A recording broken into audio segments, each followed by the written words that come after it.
आरो आं बेहाय मोनसे बाथ्राखौ बुंनो लुगैयो बे बाथ्रायानो जाहैबाय जोंनि बर' हारिनि माखासे सुबुंफोरा टाउन सोहोराव थानानै जेरै दिल्ली मुम्बाइफोराव थानानै बा थांनानै गावनि फिसाला फिसाजोफोरखौ बर' रावखौनो फोरोङा दा बेफोरबायदि सुबुंखौ आं मोनसेल' बुंनो सानो नोंथांमोना नैबे मादै आरो आब'मोननिफ्राय सिखायना ला खुलुमबाय नोंथांमोनखौ आंनि बे सेकेन्ड चेनेल पि नार्जारि ब्लग चेनेलाव बयखौबो बरायबाय नोंथांमोना नुगासिनो जानो हागौ नैबेहाय दिनै जों बे भिडिअखौनो सावरायगोन बे भिडिअ जाहैबाय जोंनि बर' हारिनि मोनसे news channel prime 24 headline news आरोना बे चेनेला धेमाजि डिस्ट्रिक्टनि मोनसे बर'नि निउस चेनेल बिथांमोननि चेनेलखौ मोनगोन गाहायाव आं भिडिअनि लिंकखौ होनो हागोन बेनो जाबाय कार्बि सुबुंफोरा बर' रावखौ रायज्लायदों दा बेनो जों माखासे भिडिअखौ नायगोन आरो जोङो रियेक्ट खालामगोन अब्ला नोंथांमोना भिडिअखौ नायबाय थादो अब्ला लोगोफोर आं मबाइलखौ लाबाय नै नोंथांमोनाबो नैबेहाय नायदो ओमफ्राय आंबो आंनि मबाइलाव नायनोसै मिथिनो मोनदों थारैनो बिथांमोननिफ्राय बर' रावजों माखासे बाथ्रा रायलायगोन बिथांमोना बे दै दाक हाजोनि साखाथियाव माब्रै रायजो जानानै दङ कार्बि सुबुंफ्रा थारैनो जों बे फारसे आवगायलांनि बे समाव कार्बि न'खर जिहेतु कार्बि न'खराव जों हाबफैबाय बे समाव बिथांमोननि न'खरनि सुबुंजों जोङो सावरायनो नाजागोन जाय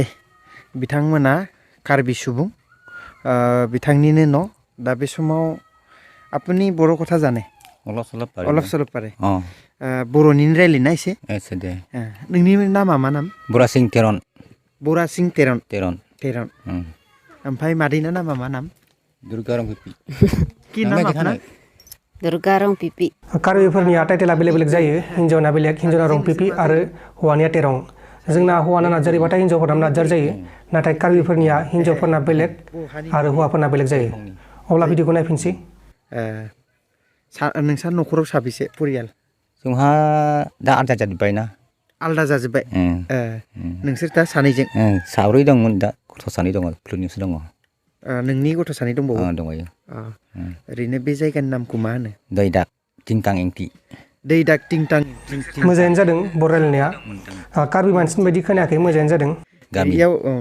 बे नोंसिनि गामिनि नाम न'खर बेसे कार्बि न'खर दं बेयाव 13 घर ओमफ्राय मा आबाद मावो नोंसोरो मा खेथि आं बेहाय फंसे बाथ्राखौनो बुंनो लुगैयो नुवाखै कार्बि मानसिफोरानो बर' रावखौ सोलोंदों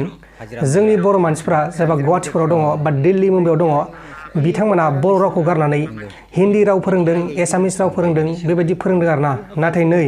जोंनि बे आसामाव थानानैनो कार्बि आलंआव थांनानै कार्बि आलंनियानो बर' रोंबावगौ नङा होमबा कार्बि सुबुङानो बर' रोंबावगौ नाथाय जोंनि बर' जायबा टाउनाव थाग्रा मानसि बिसोर गाव गावनि फिसालाखौ बर'बो सिखाया बेबायदिनो जागासिनो दङ अब्ला जों बेखौ बानायदो जों दा नायफिनलायनोसैलाय दा मोनथ'वाखै गोदोनो बेयावनोखा नामा नोंसोर बेयावनो जोनोम नोंनि जोनोम बेसे बैसो जाखो नोंना गोबाव जाबायलै दा आंहा आइडिया दा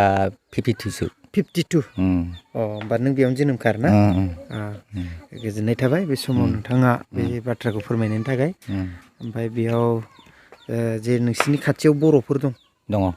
बे बर'जों कार्बिजों नोंसोर माबायदि जोंहा मिलिखानायसो बेखायनो बर' रोंगौ ना माबाफोर बुंनो गोनां दं नामा नोंसिनि सरकारखौ जोंहा बुंनो गोनां माने जोंहा लामाबो गैया आरो न'फोरबो मोनथ'वाखै एसे बुंनो नागिरदों आरो मोनबा जायो आरो ना लामा नांगौ नोंसिना इएम जोंहा इएमआ थरेन ब्रह्म बर' इएम थरेन ब्रह्मखौ मा होनगोन नोंसिनाथ' लामाबो गैया हनै लामाबो गैया लामा गैया स्कुल थांलाय फैलाय दैज्लांफ्राव खस्थ' जायो बिराद खस्थ' जोंहा थरेन ब्रह्मखौ नोङो थाबैनो लामाखौ बानायनांगौ होनगोन नामा होनगोन बुंहरलाय थरेन ब्रह्म सार तवार nang pitha ni tum dugong lu usomara tum school gedunta kostu piglo kita banta lang camlap titi sar tawar lapen la karbar nang pitha कार्बिया दैखौ मा होनो बेनि सिगां नोंनि मुंखौ खोन्थानो थाखाय खावलायबाय कार्बिनि बुंनांगौ ना बर'नि बुं नोंनि नामखौ बुंग्रो दे आंनि नामा रिना रं पिपि रिना रं पिपि ए बर' भाषाखौ इमान मोजां रोंगौ नोङो रोंगो रोंगौ ना ओं गिबियावनो दा जोङो नों दानिसो दै सरबाय थादोंमोन ओं दैखौ मा होनो कार्बियाव लां लां आं दै लोंनि होनबा मा होनगोन ने लां जुन लां ओमफ्राय नैबे लां इंगित लां जुन लां होनबाथाय आं दै गांदों दै लोंनि होननाय जायो आरो दैखौ मा होनो बे माके हारलुं पुल मा होनो खुरैखौ हारलुं हालु होमबा आं नैबे बै थौखौलाय मा होनो थौखौ लामा बियो लांपेन हर केदां लांपेन बिदि आरोना ओमफ्राय माइरंखौ सां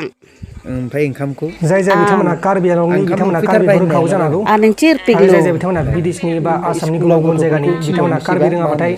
नैबेनिफ्राय सिखायना लानो हागोन स्कुल नै स्कुला टेमलु बिदि आरो ओमफ्राय आइ बिमाखौ मा होनना गाबज्रियो फिसालाफ्रा अपाय होनसिगोन आरो ओरैनिफ्राय आदाखौ मा होनो अ इक ओरैनो आं दिनै बेरायनो थांनो नागिरदों बर'फोरनाव बैसागु मोसानो थांनो नागिरदों होनबा मा होनगोन नों बिनि नै किजुइ दामि बिहु चरेक दोनजि बिहु के कान दोनजि केल' जाबायना बै बर' गामियाव सोरहानाव बांसिन थाङो नोङो नैबे मा गामि होनो बर' गामिखौ बियो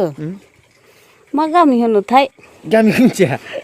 सोरहानाव जायखिया जोङो जय दागल' होनो आरो जयदाग बे जयदाग बर' गामियाव सोरहानाव बांसिन थाङो नोङो आं थाङो